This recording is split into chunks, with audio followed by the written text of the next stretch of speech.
thank you for being on the pod, Tony. Obviously, we're here today because Trade Nation are a client of Adclear's, and this is Adclear's podcast, Between the Guidelines. And I wanted to ask, from your perspective, your journey from being obviously starting out as a trader and then transitioning into the sort of chief strategy officer role at Trade Nation, what that looked like. Long. Yeah, I mean, I started actually in finance, in the finance team. I got my degree in accountancy and went from there. But so I started actually in sport, let's say sort of working in a reporting team of a sports spread betting company, and spread betting, moved to financial spread betting, and started in finance, moved to credit, then onto the trading desk. Was a sales trader for a number of years for a few companies, and then I guess the main change was moving from that sort of trading side back towards the compliance side. So I looked after client money, head of treasury for a time, and then was MLRO and moved into that sort of compliance space. And then from MLRO, where I was for a number of years and overseeing sort of the onboarding, all the new clients coming in, I moved into a head of compliance role for a couple of brokers out there before coming into trading. I was trading 212 for a time, head of compliance there. I was head of compliance at Hantech, but my role at Hantech sort of switched in terms of I oversaw different teams, and not only global compliance but IT and things like that. And it's just having that overall picture from the experience that you get for the last 20 odd years of working in the industry, of what works, what doesn't work in various different departments, and what each department needs. And then obviously I've carried that on to Trade Nation, where I've been for a couple of years, and oversee multiple teams there. So. And did you always see yourself going into the sort of compliance and marketing part of trading, or was that just kind of it just happened? Yeah. I didn't really set out a goal of this is what my life's going to be. Yeah, it's just kind of how the role's developed, and I like this part of the role. I'm going to try and develop that more than something that you're not so keen on doing. And how has the industry sort of changed from when you first started to now? A lot. I mean, I think there's two main things. Firstly is tech.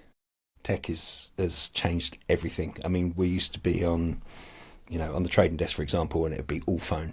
Everyone would be calling in, and you'd have 9 lines up when the markets are busy, and you touch screens, and you're taking orders and putting them straight in like that. So from that development into online trading has just sort of changed everything. I guess the second thing is how international it's become. So when, again, years ago, it was sort of IG, CMC, City Index, FinSpreads, where I was. They're all UK-based brokers, and there wasn't really much abroad. Now, obviously, there's loads of brokers in Asia, all across Cyprus and Dubai, but everything was sort of UK-centric. So that dynamic has changed, and with it, the markets that are traded have changed quite a lot as well. So you've got the technology and then the globalization piece, essentially. So how was that transition from phone-based to online trading? What was that transition like? How was the technology adopted? Was there a lot of friction? Yeah, there was. And I mean, you run both. You gradually see that percentage of trades. You take your first online trade, and it's the celebration that someone's managed to trade online. And then as it goes on, the percentages go up. And now, I say we're a fully online company now, and most brokers are. It's very sort of rare, almost, you get a phone service at all. So yeah, it was slow and steady, I guess. But once it sort of happened. Do you remember your first online trade? My first online trade, it would have been in sport, definitely. Not financial, but yeah. Okay, interesting. And going back to your current role now as CSO, what does that entail day to day? Day to day, well, I oversee sales, marketing. I wear a few hats, obviously, oversee compliance. And yeah, so my role is sort of head of B2C. Everything that comes in from the client, everything on the client side, I look after. So I guess my day-to-day is more a lot of analysis, a lot of looking at different teams, the KPIs, how we're doing, how can we improve, what can we do to get better. And with those KPIs, those metrics, how important is fast marketing execution in relation to the key KPIs you're tracking? Yeah, it is. I mean, it's got to be relevant. Especially in the social media that we have now, it is key. There's no point tweeting or Xing about a market movement that was 3 hours ago that no one's really interested in anymore. So it's got to be instant. So yeah, it is key. It's getting the balance right, and that's the most important thing for us. And how, in terms of best practices, how do you try and get that balance right in terms of balancing marketing speed with risk and compliance? I mean, compliance for me has always got to be the most important thing. It is. I would rather almost not put out. We're not going to put out a financial promotion if it's not compliant. It's as simple as that. So first and foremost, it's got to be compliant. So it's how we manage that, how we get the best marketing experience for the client and all that. But ensuring we're compliant as well. And like I say, this is where you guys come into it, and it's changing that dynamic. The only way to do that really is through tech, is through obviously the AI that we have now. Again, you've got to be looking at the next thing and how that improves your working practices, and again, keeping you compliant with the market. As in your role as sort of C-suite essentially, and looking at the adoption of technology, what you choose to bring in to try and help these processes, do you have a framework or some sort of method of making sure you're leveraging the best technology? Yeah, we try to as a firm. I mean, we're always sort of looking at the next thing. It's something that you're remiss not to. Yeah, you have to keep aboard of it. So yeah, anything that comes my way, I'm very happy to have a look at, and if I think we can utilise it, we have lots of sort of guys coming to the office, we'd like to promote XYZ to you, and some things it's like, there's no point looking at what's now, what works now. It's always got to be, okay, how do we move forward? What's going to be next? And what matters to you the most in terms of those metrics? Like, what are you really looking for from technology? I'm looking for something that's going to help our processes at the moment. I'm looking for something that's going to speed up, allow my teams to grow more, develop more, and also obviously give the clients a better experience of when they're using our company. And across the industry, when we look at competition, I think trading platforms have there's a friendship amongst brokers, I would say, in some platforms. Yep. There's also a competition between the ones that are very similar. So what does that look like in the trading world, that kind of friendly competition? I don't know. I mean, I've got a massive friendship group throughout this industry. I've been in it a long time. We're meet for beers and things like that, so there is that. There's a collaboration. We have chats with in terms of compliance. Have you seen this, guys? Throughout the industry, have you seen this? What any concerns? What are you guys going to do about this? And in terms of trading platforms, we're looking at, we might be looking at this, or there is that collaboration. I think, strangely enough, it's why we say the industry has grown so much, and it has, multiple times over in the last sort of 20 years. But there is still a core that everyone sort of it's still a small niche industry, and generally, if I move to another company, I'm going to know someone there that I've worked with previously, or know someone that I work with, and so it is quite small, and so it is still friendly. It's nice. There's not that brutal competition that I think other industries might have. And what's driven that growth of the trading industry? Just say popularity, people's that access now that people can get to the market.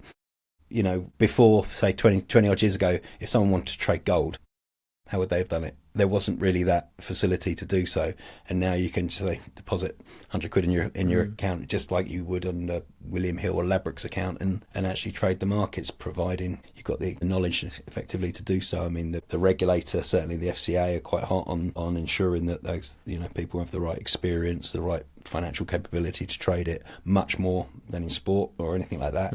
It's really important. So yeah, providing we've got the right client base to trade those markets, but it's the facilities that we're given as a public now to actually be involved in the financial industry. It's great.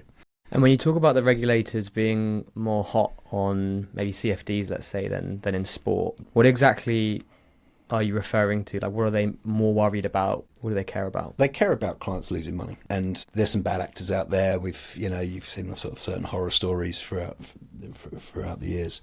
Around Consumer Duty, which is the most recent one, they are worried that people are trading without the relevant knowledge. So when clients come on board to us, we have a financial test. Are you employed or are you working? What's your income? What's your savings? Can you afford to trade the financial markets? That's the first thing. And secondly, what's your experience of doing that? And under the regulator, you can't just turn up I'm going to put £1,000 on my account. I know nothing about the market, and I'm just going to do this. That's not. We don't allow that. So they have to tell us what trading experience they've got.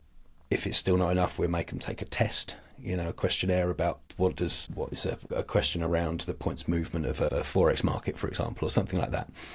Multiple choice questions, and ensure that they actually know what they're doing before we allow them to participate as a trader. And is that the same across, because obviously Trade Nation are in multi-jurisdictions, Is that the same when we look at, in Australia, ASIC, for example, versus the FCA? Is there similarities, or are the regulators very different? No, ASIC's probably even harsher than the FCA, so yeah, there are similarities. I mean, there are certain jurisdictions where there is less requirement to do so some of the offshore jurisdictions as well, that there isn't that requirement yet to do so, but we have a responsibility to our clients to ensure that they're still financially set and stuff like that. And when you're choosing the jurisdiction that you might expand into, is the regulator and how heavily regulated that market is a factor in deciding that? Can be. It depends on exactly where we want to be. You've got the likes of, say, the offshore, what we consider offshore, Seychelles, Bahamas, things like that, where it is a lighter touch, effectively, from the regulator than you have from the likes of the FCA and ASIC. But they allow their leverage to be higher. Clients can trade off a higher leverage. But it depends on the areas of countries that you're actually looking to target and want to go into, depending on which regulation that you might need to do that. And I suppose, does the regulator have a difference of opinion when it's looking at B2C platforms versus sort of the technology providers within the trading industry, or is everyone regulated at the same level of scrutiny? I think probably the B2C would certainly be more scrutinised because, again, that risk to the retail public. So yeah, definitely more scrutiny under that. Okay. And going back to the metrics we discussed earlier, what are the key ones that you really, really care about in terms of, is it customer acquisition? Is it the lifetime value of a customer, or is it more engagement? Like, how do you try and differentiate, and what are the metrics that matter the most? Yeah, I think obviously customer acquisition is important. You're a business, you want to bring in more clients. That's a given, but it's the engagement of those clients as well. So there's no point bringing clients on and then they're not doing anything. So how do you engage that client, and how do you do it in the right way and something that's going to be beneficial to the client? So yeah, those KPIs are important, but it's the engagement around that. And you obviously sit between marketing and compliance. So how is there any friction between those two departments, right? Because you need to be creative and continuously to push the boundaries, customer acquisition, but you have to do it in a compliant way. So what's the friction like within the industry between these two teams? It varies company to company. Where we are at Trade Nation, it's good. There is constant communication. That's absolutely key. The turnaround in time is always the main factor. Marketing, right? We want this out. Compliance, but for a company like Trade Nation, we've got to check 5 different regulations to make depending on where that advert is going out or that promotion is. There is a time factor to do that, and if there's a great big campaign that's going out and you've got loads to check, then it's a time factor. So yeah, that's normally the main, hey, we need this out. Sorry guys, you're gonna have to give us time to check that, which is obviously where you guys come into it. Yeah, what does that, if you mind, just explain that current process at Trade Nation using Adclear? Yeah, so what we've been able to do is, obviously now we've got to the stage, I think, where we've trained the AI to a sufficient level for the regulations for it. So we're able to respond immediately now to our marketing team, get those adverts out. We still have obviously compliance oversight of that, but because the AI has been trained, we're much happier and much more confident of those promotions going out and then being checked. It's all been trained, so it's a lot quicker. So again, reduces that friction. Are compliance viewed as a cost center or growth partner, and can they leverage technology to move towards where they want to go? I think you always want to be a growth partner. Compliance, from my perspective, I always said it's the easiest job in the world to be a compliance officer if you just say no to everything. A good compliance officer will go, we can't do it like this, but if we can do it like this, we can make it work. And you've got to be looking for those solutions in order to make something that we can get a promotion out, but also make it compliant. So there's that factor, but there's, you've got to be looking for the next thing, how you help the company, the growth, and that's, you want to turn your compliance team into a value add rather than a stopper. And are financial promotions a key part of that? And are there other areas or ways that compliance can be that growth engine beyond kind of the automation side of FinProm? FinProms is probably one of the key areas. But no, I mean, you can always have new business ideas which are always brought to you and then run by, can we do this? Not in the way you want to do it, but maybe if we did it this way, we could make it work. So it's not just financial promotions. It can be, I don't know, dealing with affiliates or whatever it might be, but there's always business areas that are brought to the attention of compliance that we go, yeah, it won't work like that. Yeah.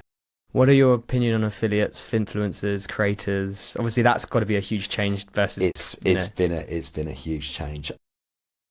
I'm not a massive fan, obviously. I've always worked in the UK, staunch FCA, regulation and doing all that. So it doesn't necessarily sit well, but the rules we have around it in the UK are very good. Obviously, as you go internationally abroad, and this is where we see that globalization, that massive growth, it's more open, and the fInfluencers are able to, do more, refer more business. When did you first come across fInfluencers and creators being used in trading? Probably around 6 to 8 years ago. Okay. And what was the initial, was there panic like on the compliance side and excitement on the marketing side? Or how did you kind of start leveraging creators in the way that Trade Nation does today? Yeah, I think there was probably initial panic. I think it's probably fair to say, but it's the level of that of their knowledge. And some are actually a value add, and it's spotting the good ones and utilising, going, yeah, okay, this person actually is valuable.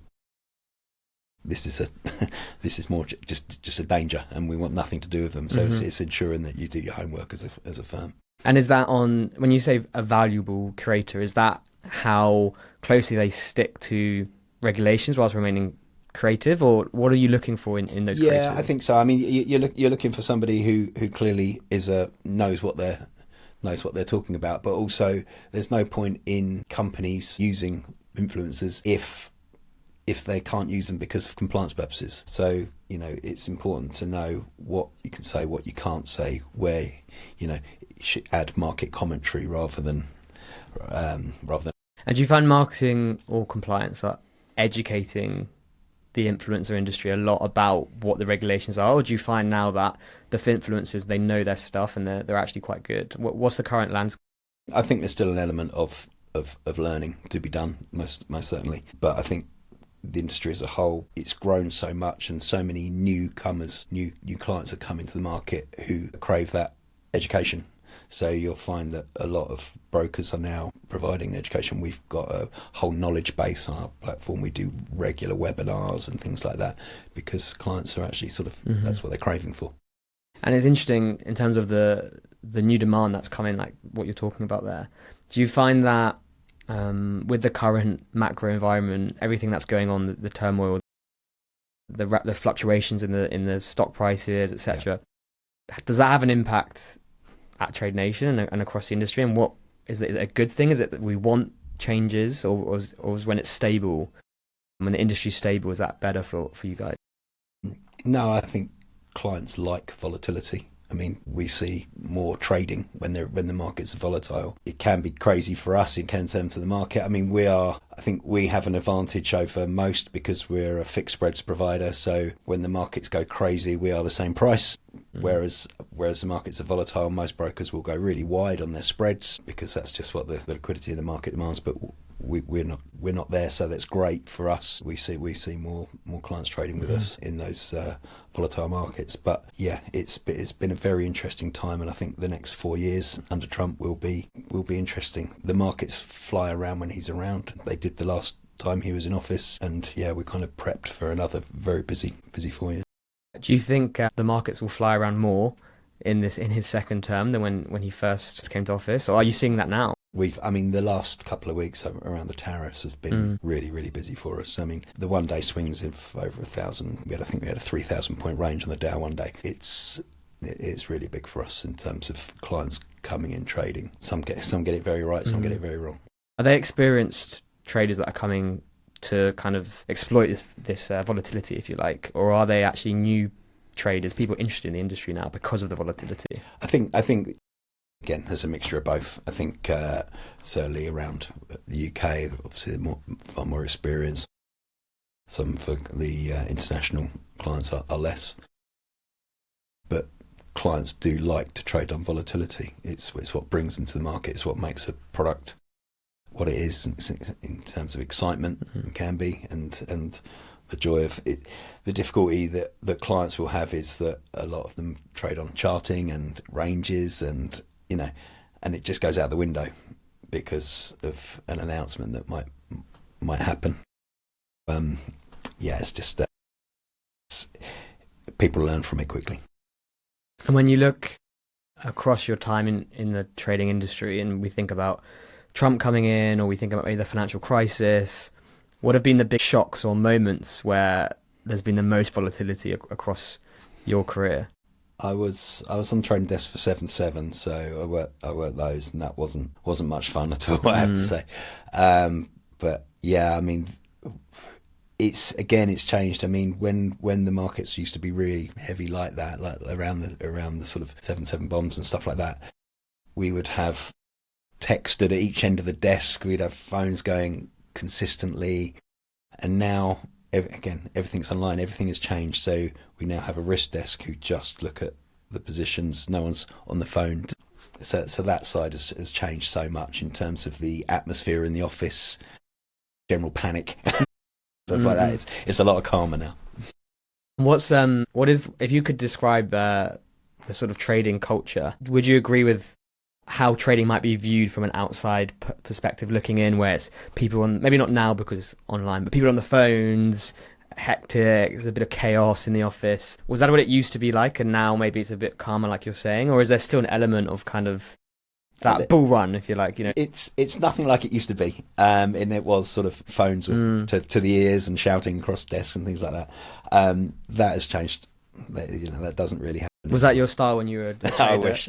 Once or twice, but very, very rarely. It's changed so much. So, the phones will be ringing, but it's more of a customer services calls, receiving calls, how do I get my money? Things like that, or how do I make a deposit, and sales calls, but not so much of clients trading through the phones. Okay. And if you sort of project forward 5, 10, 15 years, where do you think, is there a direction that trading is going, whether that's democratization to more and more people trading, or potentially other ways that the industry is going? But how do you see it changing? It's an interesting question. The likes of IG have bought sort of the tasty trade now, and that sort of media.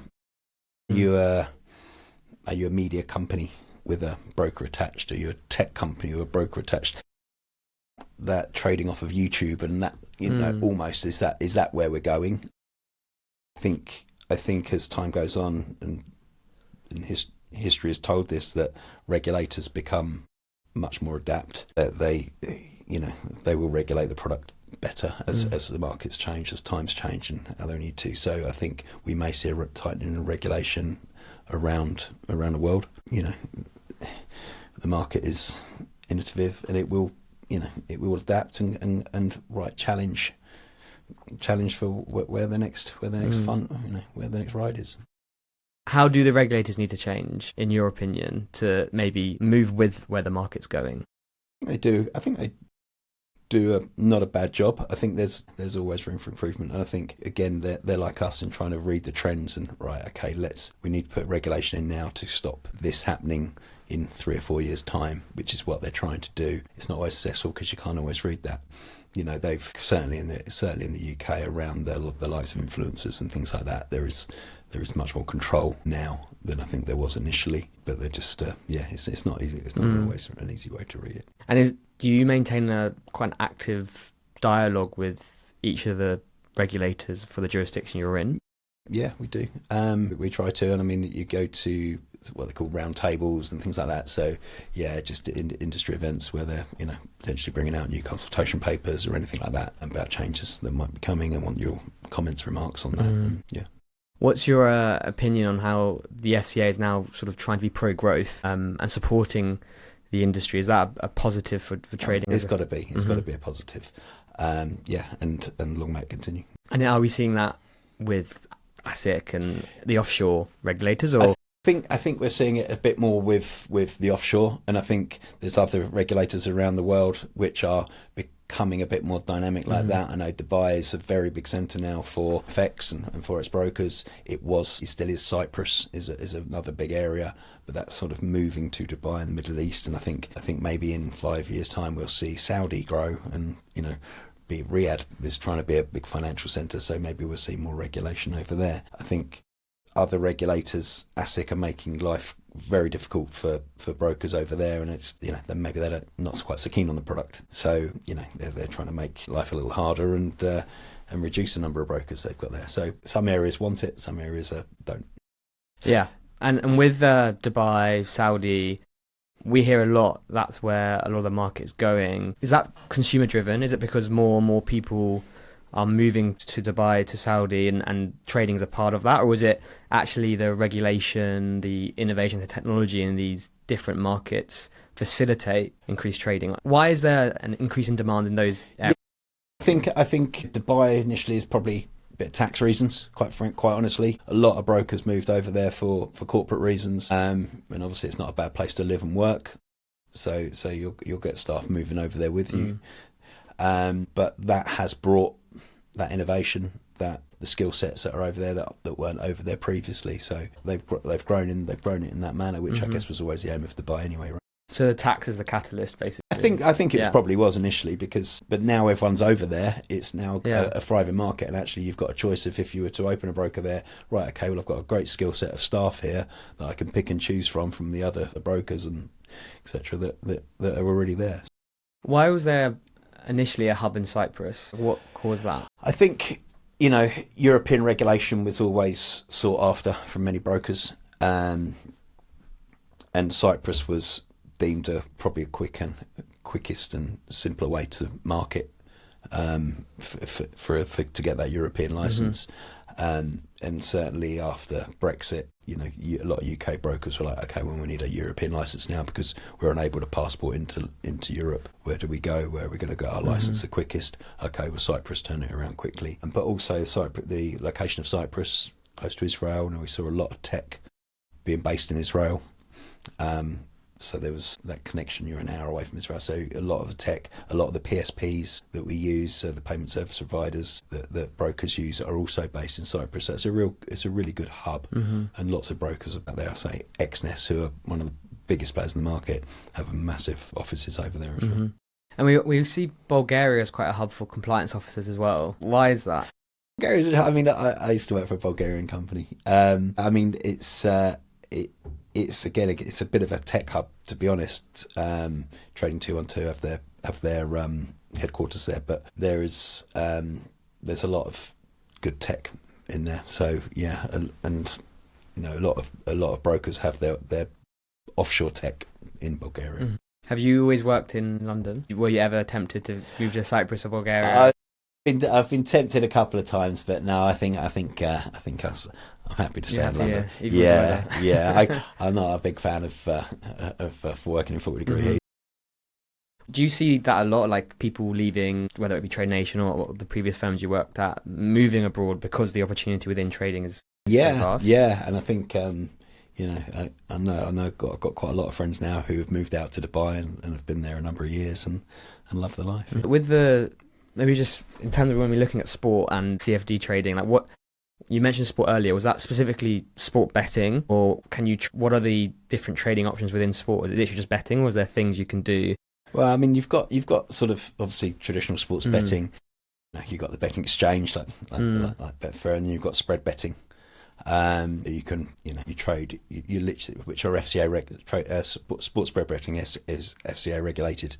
You trade on the number of goals, corners, cards, or lengths a horse wins by, or anything like that. So there's different markets in sport. So, but the traditional betting is obviously quite different. But the way they can market ties is obviously very different to the way financial firms advertise, and we obviously the requirement for have a risk warning and telling the percentage of clients that lose money and risk to your capital and things like that. Whereas obviously you don't have that around sports betting. The checks that we have to do as a financial broker, again, as we mentioned before, but around sort of suitability and appropriateness. So basically their financial situation and their experience. If you walk into a bookmaker's and put £200 cash down on a horse, and there's a rule 4, a horse doesn't run, or there's a non-runner, there's a rule 4, you don't know what that means.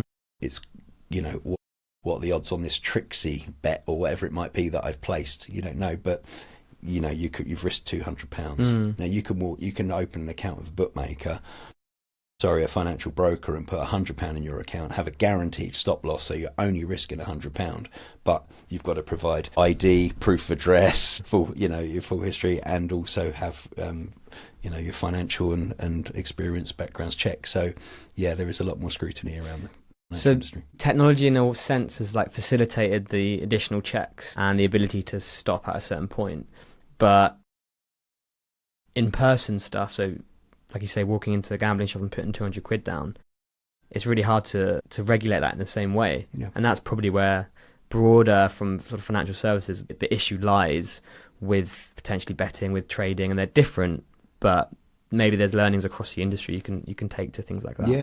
Yeah, and I'm sure they will. I mean, I'm sure the Gambling Commission are looking at what the FCA does and vice versa. But yeah, I mean, there's an element of crossover, but certainly from the FCA regulated firms, very different. What about, are there any trading stories that from your career that you're comfortable, that are kind of funny or interesting, but that you're comfortable talking about?